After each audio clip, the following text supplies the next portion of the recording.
পরোটা, খাসির চর্বির ঘুগনি, আলুর দম আর হাঁসের ডিম ছিল আর জলখাবারের খাদ্য তালিকায় পচাদার মতনই আরো একটা দোকানের সন্ধান দেবো আজ। সামান্য ঝড়েই দোকানটা ভেঙে যেতে পারে ঠিক, তবে সকালে এটিকে ঘিরে ভিড় করে মানুষ খায়। আজ প্রথমবারই দোকানটি আমার চোখে পড়ল। পোল্ট্রি, দেশি হাঁস আরো কয়েক রকমের ডিমও এখানে পাওয়া যায়। এই টুম্পা দিয়ার পোল্ট্রুদা নামে এই স্বামী স্ত্রী প্রায় 13 বছর ধরে ভাঙাচোরা এই দোকানটি চালায়। আমাদের হাওড়া ইচ্ছাপুর কামারডাঙ্গা পাঁচাল ভবনের অপোজিটে বেনামি এই দোকানটি আর জলখাবারটা খাইয়েছে আমায়। দোকানটা মোটামুটি 9-13 বছর হয়ে গেল।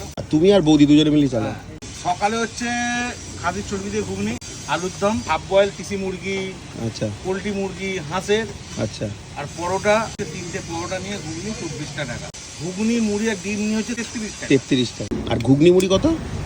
ঘুগনি মুড়ি 20 টাকা। সকালে মোটামুটি 7:30 12টা অবধি। আর রবিবার একটা স্পেশাল ব্যাপার থাকে, মানে রোববার খাসির চর্বির সাথে মাংসর পিস দেওয়া থাকে। ওই দিনকে চার্জটা একটু বেশি থাকে। হাফ বয়েল হাঁসের ডিমটা দেখে লোভ লাগছিল হেবি, তবে পরোটা দিয়ে চর্বির ঘুগনির কম্বিনেশনটাও দারুণ। আর এই দোকানের ঘুগনি মুড়ি কারা কারা খেয়েছে শেষে গোটা হাঁসের ডিমটাই মুখে পুড়ে দিলাম। যাওয়ার আগে সাবস্ক্রাইবটা অবশ্যই করে যাবি।